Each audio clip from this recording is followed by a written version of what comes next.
Hey, buenos dias, ¿qué pasó, you guys? John's Moto Garage. Welcome back to the channel. Today we're going over the one upgrade you must do with your DRZ Dual Sport Supermoto motorcycle to save yourself a ton of heartache, a ton of money, and just to be smart.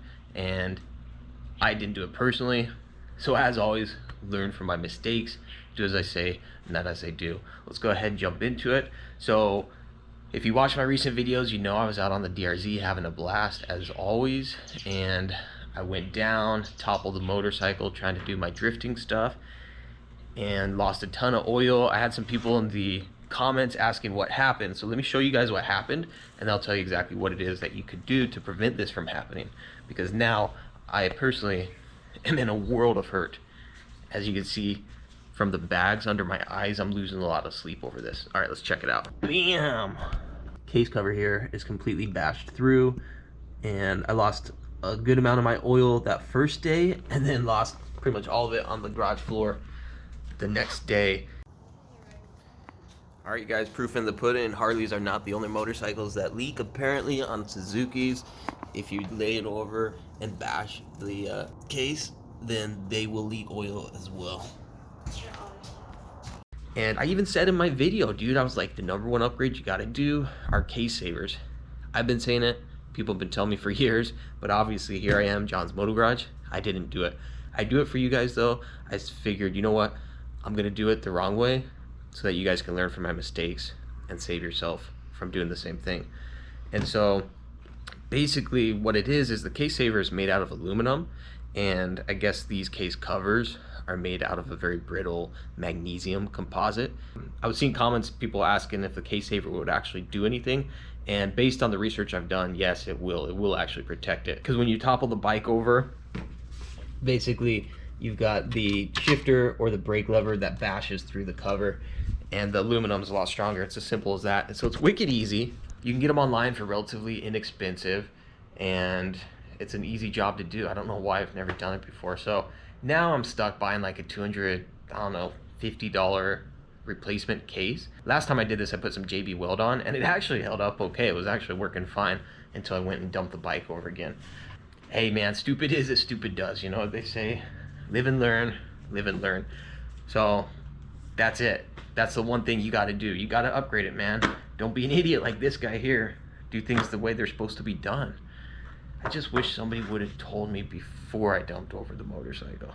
So there it is. Like and subscribe if you dig it. I'm doing a bit of an experiment. I'm curious to see what correlation there is with likes and videos doing well. People ask for the DRZ content, and honestly it's one of the favorite bikes and most fun bikes I have. I love going out and riding it, but my videos with the DRZs just do horrible. Like, they don't get the views. So it's like a very small subset of people that enjoy the content, but overall they don't get the views. And so if we get people to like these videos, hopefully that'll go up a little bit, and that way I have a little bit more incentive to go out and rip around on the DRZ, other than the fact that it's a complete and utter blast. It's just a complete blast. So that should be motivation enough.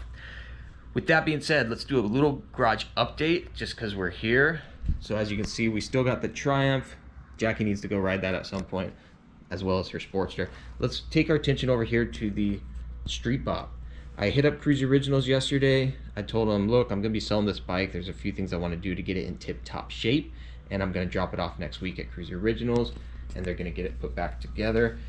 I'm gonna get an OEM outer primary. We'll get that taken care of. I've just slowly started stealing parts off of this bike and using it for my FXDX, and that is telling me that I don't need this bike anymore. If I'm stealing parts off of it, clearly I'm just not putting it to use the way it deserves to be used and ridden. And so I'm gonna take it to Cruise Originals. We're gonna get fresh rear tire, fresh brake pads, fresh outer primary, Harley OEM outer primary. I learned my mistake there as well.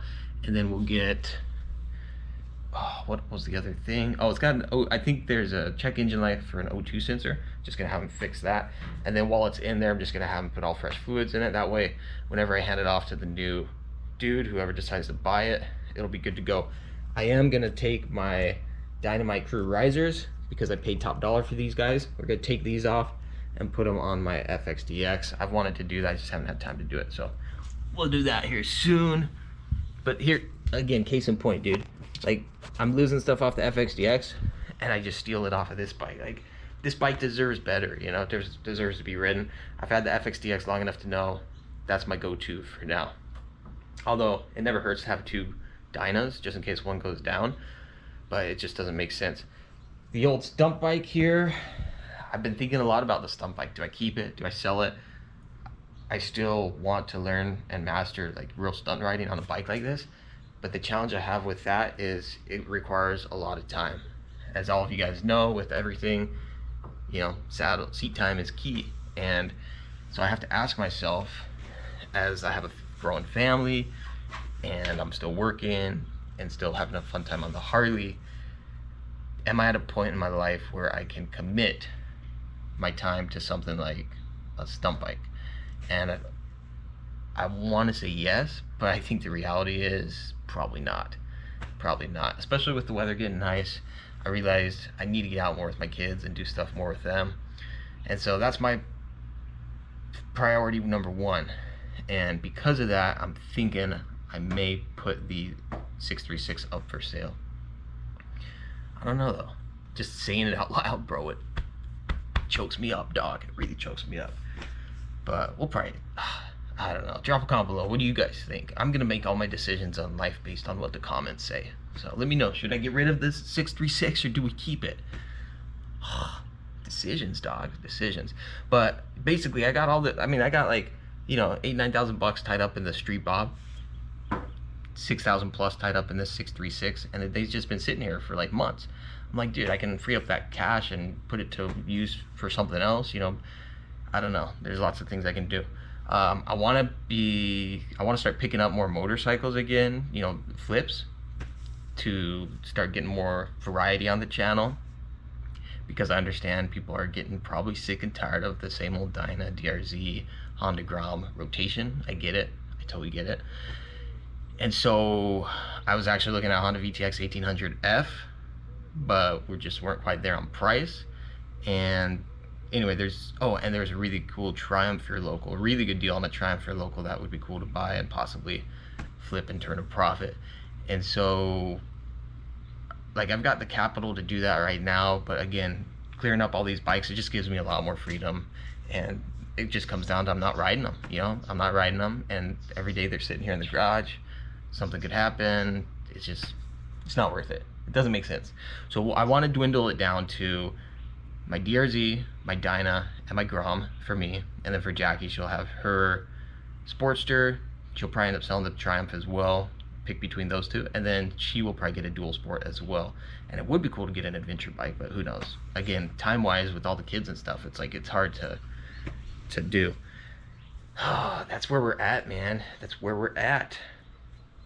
So must have upgrade for the DRZ. Do it.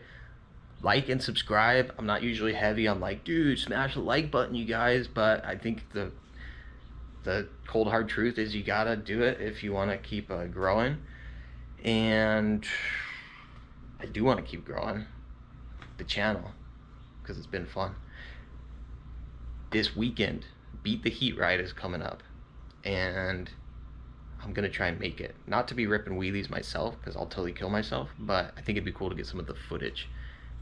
And I know that's kind of a controversial one because I'm not one to go out on these big group rides, but it might happen. We'll see. We'll see. We'll see what happens. I think that's it, you guys, for today. Crazy story. I think one of the neighbor's kids has a friend over, and they just looked in the garage. They're like, what's this idiot doing talking to a camera? All right, you guys, John's Moto Garage. The support is always appreciated. Thank you guys for your patience with me and the channel. Thank you for all the engagement. And I feel like as this channel grows, sometimes it's like easy to lose sight of what's important, and that's motorcycles, having fun, and engaging with you guys, the community. And so I hope you never get the feeling like I'm ignoring you guys or whatever, because honestly, if it weren't for all the support from the viewers, none of this would be possible, and it wouldn't be half the experience that it is. So much appreciated. You guys rock. Thanks so much. That's to people that comment and like, as well as to those who just watch in the shadows. To all of you guys, it is much appreciated. Shout out to my board up here. We'll catch you guys on the next one. Like, subscribe, and adios, nos vemos. Ciao.